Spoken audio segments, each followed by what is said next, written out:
Hey, we back, everybody. Welcome back to the Hands Off Our Children radio show. I'm your host, Cogee.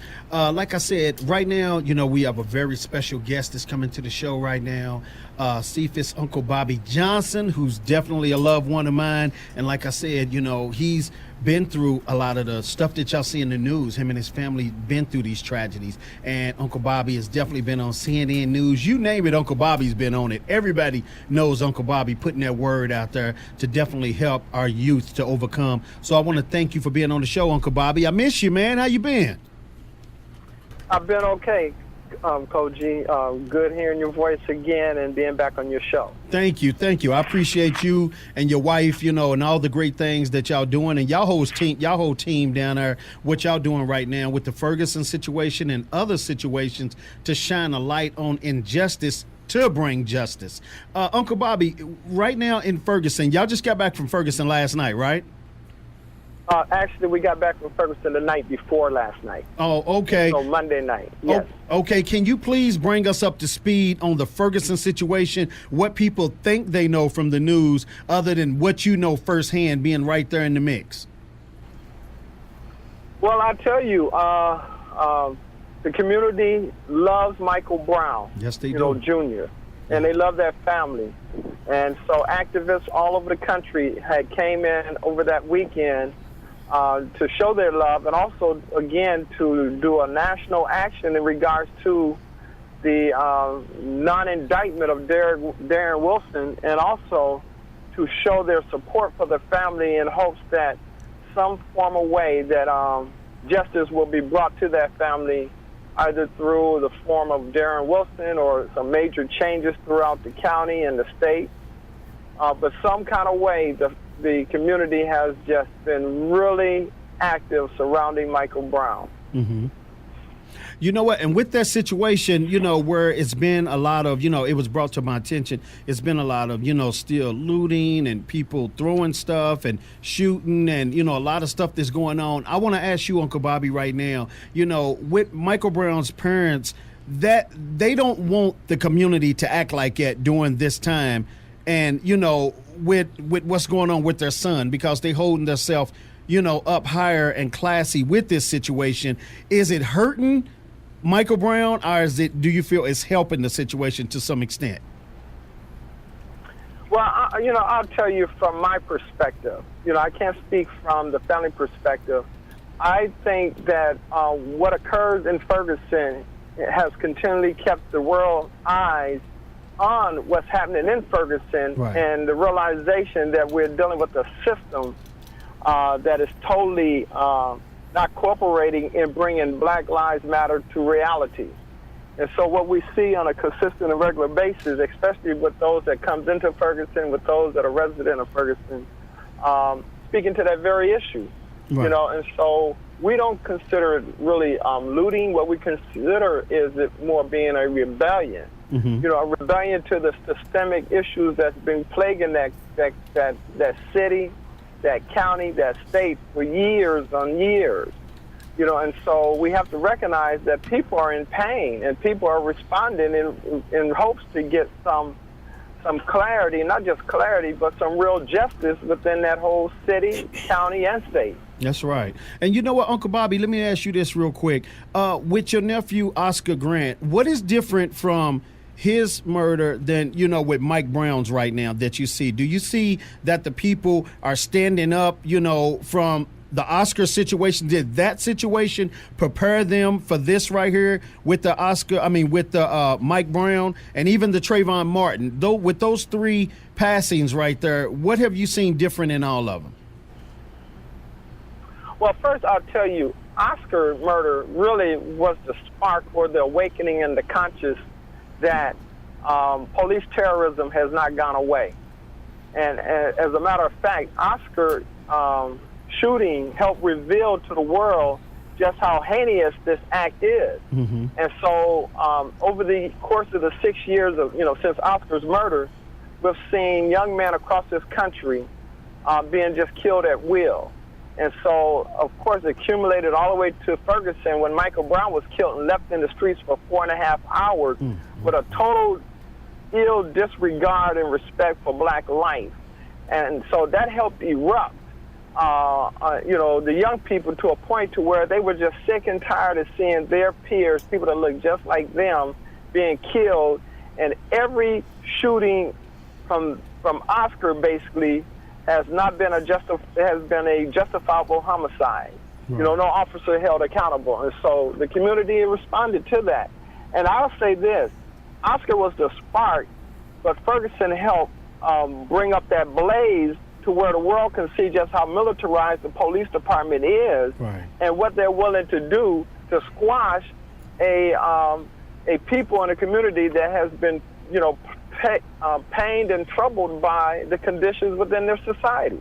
That's right. I hear you, Uncle Bobby. Now, what I want to do, Uncle Bobby, real quick, I got a whole team here, and I got, people on the phone. I want people to ask you questions, because questions is what spark up the minds of a lot of people and help people to think, what they might have been thinking just because they heard it in the news didn't make it true, because you were there personally. And sometimes with the news, maybe they fabricated the story somewhat, maybe they over-exaggerated, or maybe they hit it on the nose. You get what I'm saying? So you can tell the real story because you were there. So we're going to start with Miss Elsa Prado. Elsa, what would you like to ask Uncle Bobby? And please, everybody, greet Uncle Bobby when y'all come in. Say hello to him. Let's have respect, let's move fast with our questions and our answers so we can go around real quick. Elsa, you got the floor. What would you like to ask Uncle Bobby? Thank you for joining us, Uncle Bobby. I wanted to ask you, since you're talking about this, do you think, now that you just came back from there, do you see any changes taking place? Like, do you see, if there are some efforts being made? I'm sorry, you kind of broke up on me. Could you repeat that question again? Yes. Since you came back, do you think that there are changes being made? Like, there is some concerted effort now that it's in the radar, that there's really something happening, because they're starting to see, people are really standing up now for this, and they see the cause taking place. Do you think or see any kind of a change taking place? Do you see any efforts towards making improvements in this situation? So if you're asking the question whether the system has been making changes or reforms in a way that will help make Black Lives Matter, I would say no. Okay. I would say no to that question. But if we say has there been a change in the sense of a mass movement being developed behind people coming out in the streets, I would say yes.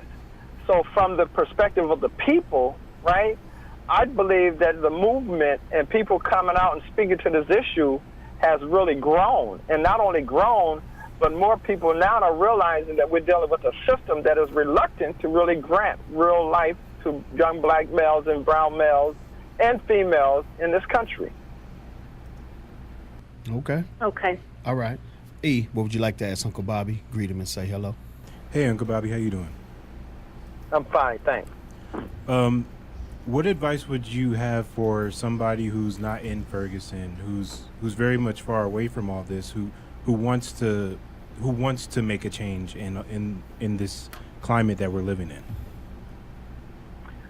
Well, I mean, the way I've seen this work, there's those that don't feel they should be a part of the protest or outside, involved in the movement per se, participating in marches, protests, and what have you.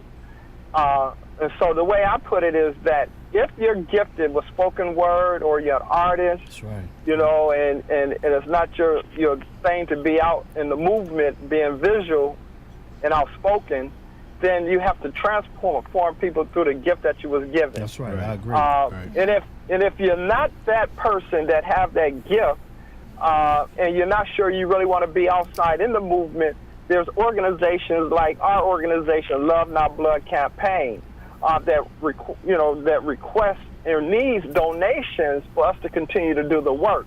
Because see, nobody gets paid to be an activist. That's right. An activist comes from the heart. That's right. And so what we need is the people, the community, to support activists and organizations that are involved in bringing about the change. So your dollars can help go a long way in supporting us in our movement. And so don't forget about the Love Not Blood campaign, because all donations definitely help us continue the work that we do. Okay. All right. Sunshine, I just want to know. say hello to Uncle Bobby. Hello, Uncle Bobby. My name is Sunshine. How are you today? I'm fine, thank you, Sunshine. Oh, you're welcome. And my heart goes out to you and your family, by the way. And I'm just so proud of you and what you're doing right now. But unfortunately, the circumstances that came about it isn't right.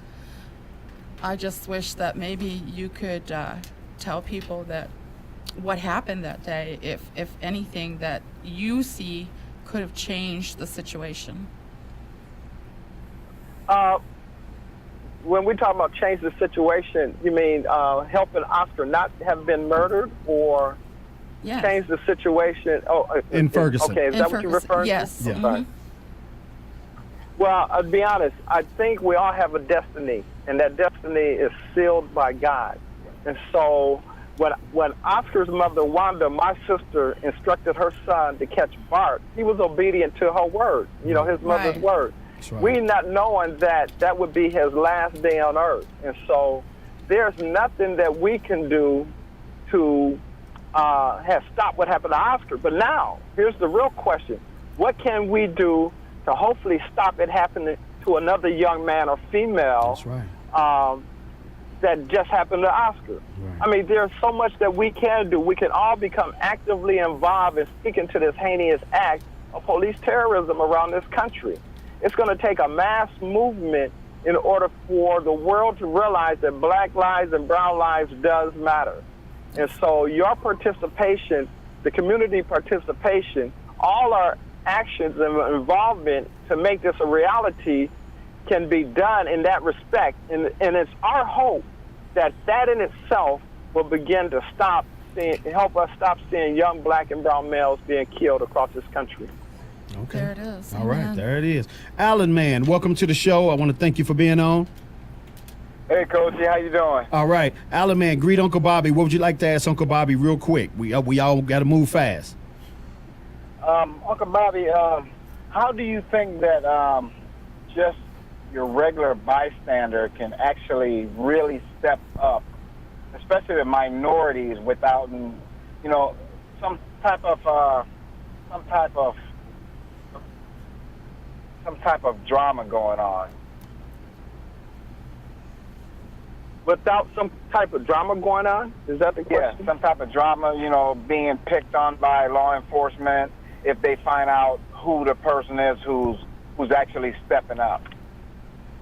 I mean, what's a good way to get around that? Say, like, for instance, I'm a African American, and I step up, and you know, the law enforcement know who I am, and then all of a sudden I start getting pulled over and getting tickets and things like that. You know, how can I really, you know, really step up and do something about it without being harassed, basically? Well, the reality of it is that we all are under surveillance. You know, if we're putting anything on Facebook, you know, or Twitter or what have you, Instagram, we all being monitored, because especially if we're black or brown, because we're all in many ways are speaking to this issue or concerned about it, or in some kind of way is talking about it on Facebook. So the reality of it is that we just can't be scared. You know, we have to look at this situation as a state of emergency, and what I'm doing, what you're doing, what everybody's doing is not about us, but it's about the future generation that's going to come behind us. That's right. You know, and if we are at a state of emergency and we realize that a system that is going out is going to take heinous acts to make sure it tries to stay in, then we just have to recognize that these type of consequences can come with the movement. That's right. That's true. I mean, that is true. And that's the real life of an activist. I mean, an unforeseen situation can happen at any moment trying to change a situation. So that was a great answer, Uncle Bobby. And great question, too, Alan, man.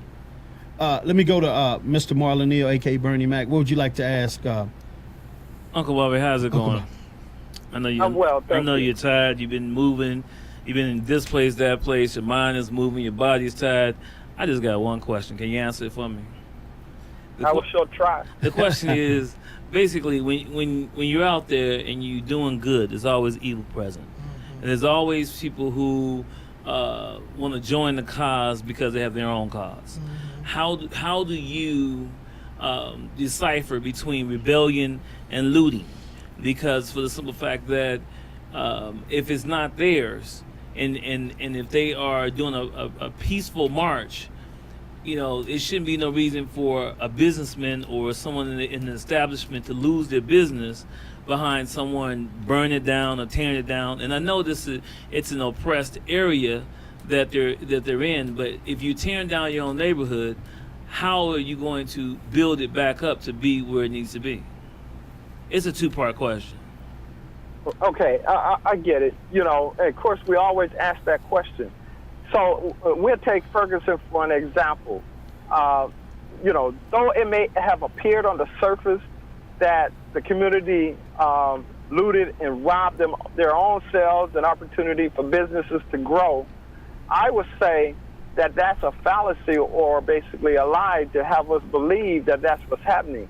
A lot of these actions are infiltrated by provocateurs and undercover police. And when they're infiltrated within, if one of them pick up a rock and throw it through a windshield, some of us follow. So we're drawn into it. It's like in an entrapment, right? And so this happens all the time in many movements across the United States. That's true. We have those undercover cops that instigate a situation.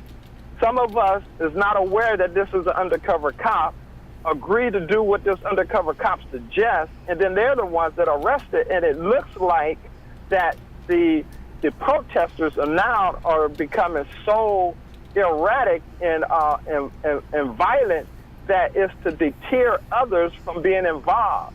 This is by design, and so in Ferguson, just to give an example, we don't know the true story of the young man that just got shot.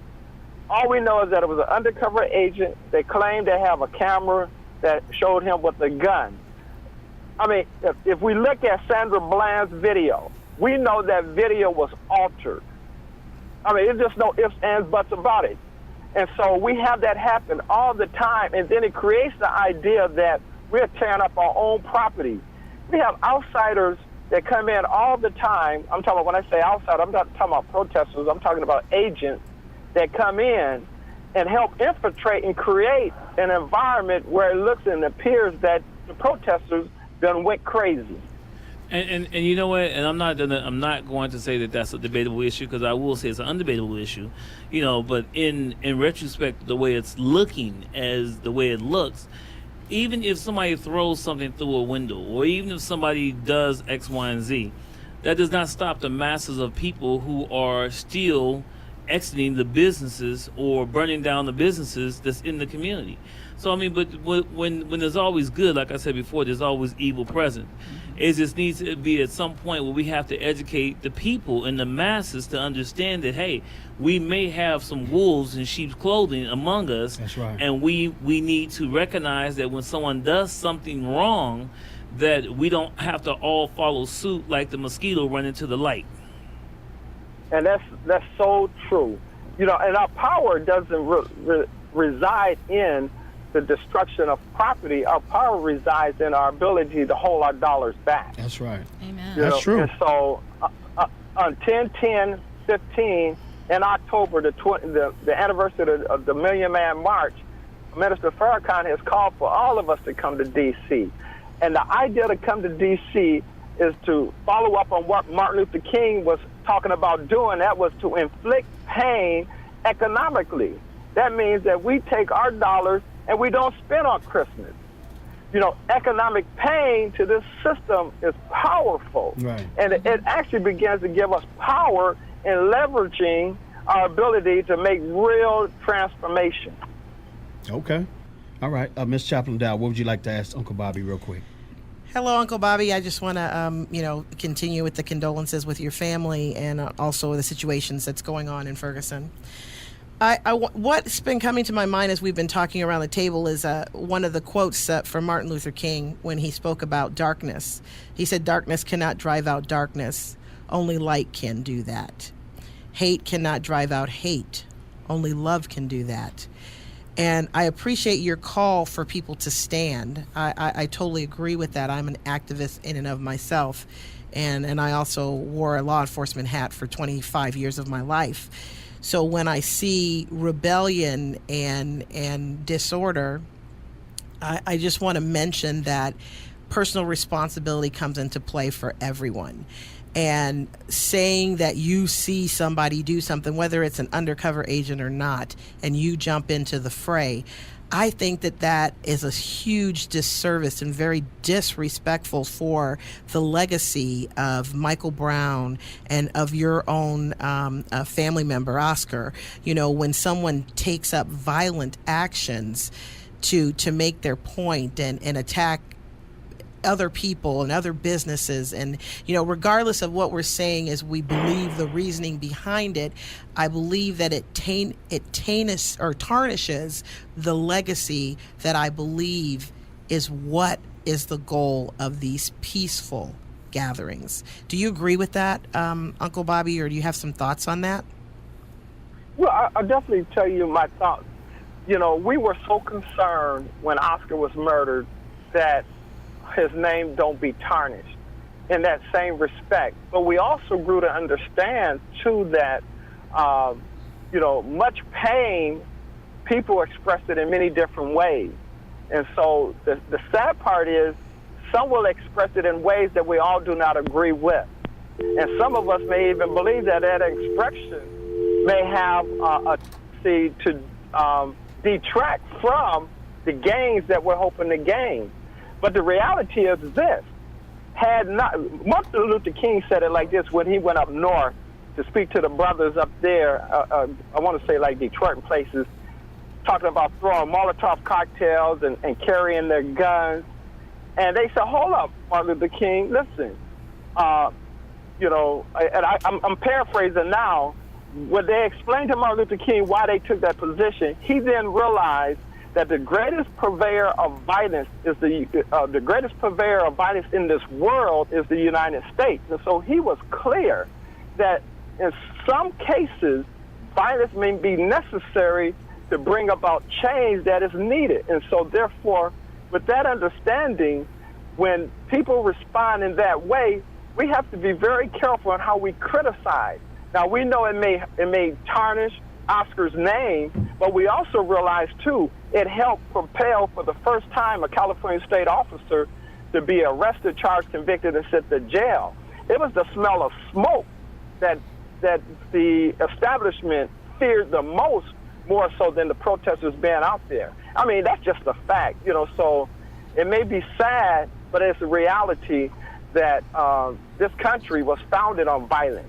If we really study the history of the United States, everything that it has done has been violently done. That's right. Many people have been killed for the gains that this capitalistic country has gotten.